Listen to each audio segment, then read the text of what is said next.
Dito po nanggagaling yung ating water source na ginamit natin sa ating ram pump. Dito nakasaksak yung hose natin na 3/4. Ayan. Kung makikita po niyo, mayroong mga naglalaba. Hi naman dyan sa mga naglalaba. Hello. Yan. Welcome to my vlog. Welcome to my channel. Yan. So samahan nyo ako at baybayin natin to pababa para makita nyo kung saan yung pwesto ng ating ram pump. Bali ito yung hose, dalawang hose to. Isang drive pipe at isang delivery pipe. So yung ating delivery pipe, itong malaki na to, yung 3/4 pababa dito sa ating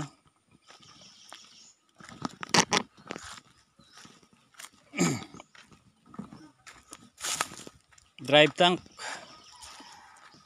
So yan, kanina nabanggit ko yung dalawang posibleng dahilan kung bakit 70% success lang yung ating ram pump. Kasi yung una, yung slope or yung elevation nito mula doon sa balon, doon galing o sa bukal, ay masyadong mababaw. At yung aakyatin niya ay masyadong mataas. So ibig sabihin hindi proportion. Dito kasi ay mayroon tayong mathematical ratio na sinasabi na dapat 1:10. Ibig sabihin kung mayroon kang 1 metrong slope pababa sa iyong drive supply, ayan, umaapaw na po yung aking drive tank. Ito po yung ginawa kong DIY na drive tank. Ito, meron siyang ano doon, overflow pero hindi pa rin kinakaya. So kailangan bawasan ko yung mahina na po yan. Wala pa sa 1/4 yung bukas ko doon mula sa balon. So kung makikita nyo yung impulse ng ating ram pump, yan, makikita nyo yung delivery pipe, drive pipe mula sa ating drive tank, gumagalaw-galaw. Yan po yung impulse nya o yung impact ng ram pump, na ibig sabihin umaandar yung ram pump. So yun yung overflow nya doon sa area na yun, sa banda na yun na kinabit ko, pero hindi pa rin niya kinaya, umaapaw pa rin siya dito. So siguro babawasan ko ulit yung bukas ng aking ball valve doon. Ayan, tara na. Doon tayo sa ram pump. Sa pwesto ng aking ram pump. Ayan, pasensya na din. Sobrang masukal tong aking pinagkabitan.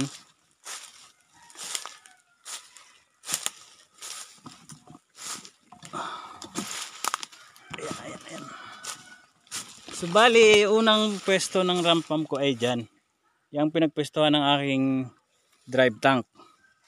So gusto kong makahabol pa ng slope o makakuha pa ng palusong na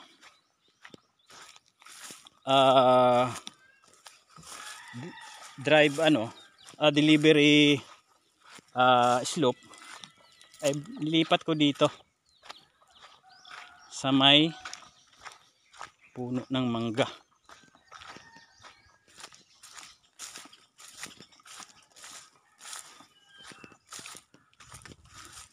Bali ito yung pangalawang lipat ko dito sa may puno ng mangga, pero masyadong mababa pa rin yung naaabot ng tubig. Kasi ang total haba ng hose nito, yan, ito may dugtong. Total haba ng hose nito ay 6 na rolyo mula dito hanggang dun sa bahay, dun sa bundok. So ginawa ko, nilipat ko ulit para lang hinahabol ko na makaakyat siya doon sa bahay ng tatay ko, pero sa kasamaang palad hindi talaga siya umabot. So ang pangalawang factor na nakikita ko ay masyadong maliit yung ating ram pump. 0.5 lang siya mm, 20 mm yung size in diameter ng mga fittings ng tubo na ginamit ko. So yun, baka hindi siya masyadong makapwersa. Sa susunod na pagbalik ko, ayun o, mayroon tayong bisita sa ating ram pump. Hello Agsa, kaway ka dyan, nagbablog ako. Ayan, yung pinsan ko po yan. Ayan, doon din yan nakatira sa malapit sa amin sa bundok, sa bahay ng tatay ko. So bali ito yung last na pinaglipatan ko ng ram pump. Ayan, kung makikita nyo, working naman siya. So 24 hours siyang gumagana. Kaya nga lang, gaya ng nasabi ko, hindi niya kayang akyatin mula dito hanggang doon sa aming bahay. Tansya ko mga 80 meters. So ang ratio kasi natin is hello Inday. Ayan, pamangkin ko. Galing pa kayong Pugawan? Ayan. So ayan po. Bali, saan ba ako pupwesto? Ito na.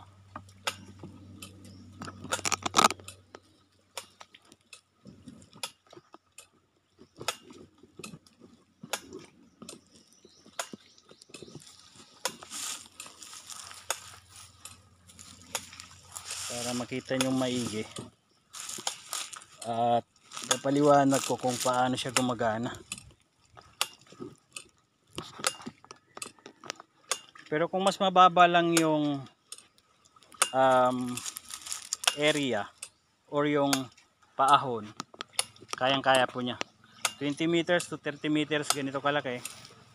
Kayang-kaya basta sakto lang yung ratio ng 1:10. Pero tingin ko, yan. So, bali itong ating ram pump ay binubuo siya ng dalawang chamber. Tanawa ko nuag sa sakto bang kuha dito. So itong area na to, mula dito hanggang dito, ito yung drive chamber. So itong dalawang swing valve na to, ginawa ko na siyang twin para sabi ko baka madagdagan yung puwersa. Pero sa observation ko, parehas lang din.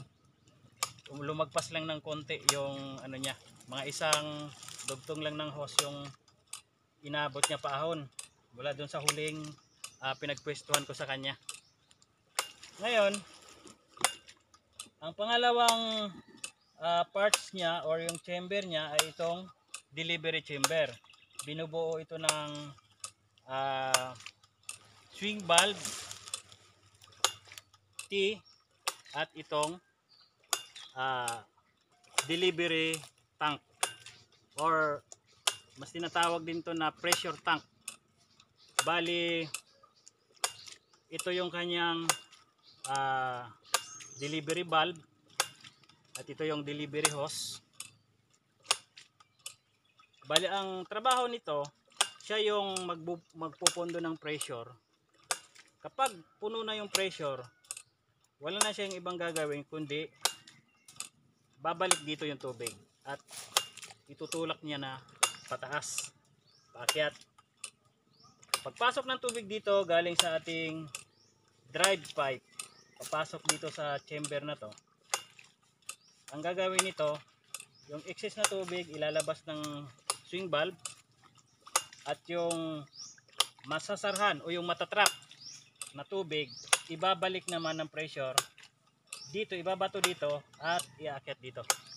So ang gagawin nitong tangke natin o pressure tank natin, kukunin niya yung tubig. Ngayon dahil ito ang kalahati nito ay hangin, kaya siya nagkaroon ng pressure dito, wala siyang babanggaan na. Itutulak naman ng hangin yung tubig pabalik dito sa ating delivery pipe. So ganun lang kasimple yung function ng ating ram pump. At ayun, mamaya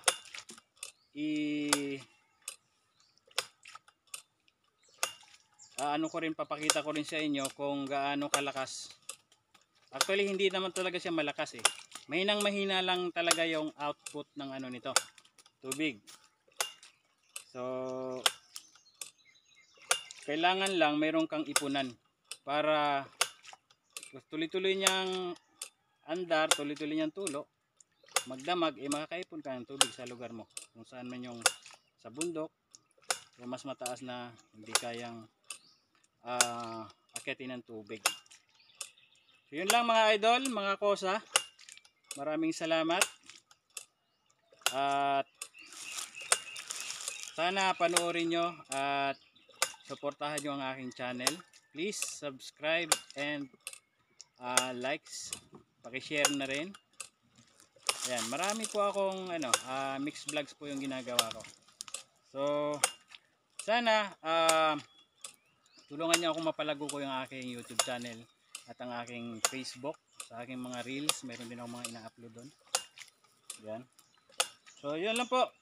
Mamaya i-video ko ulit yung pinakadulo nito, kung hanggang saan dumating hanggang saan umabot yung tubig nito, yung outcome ng tubig niya. Tara.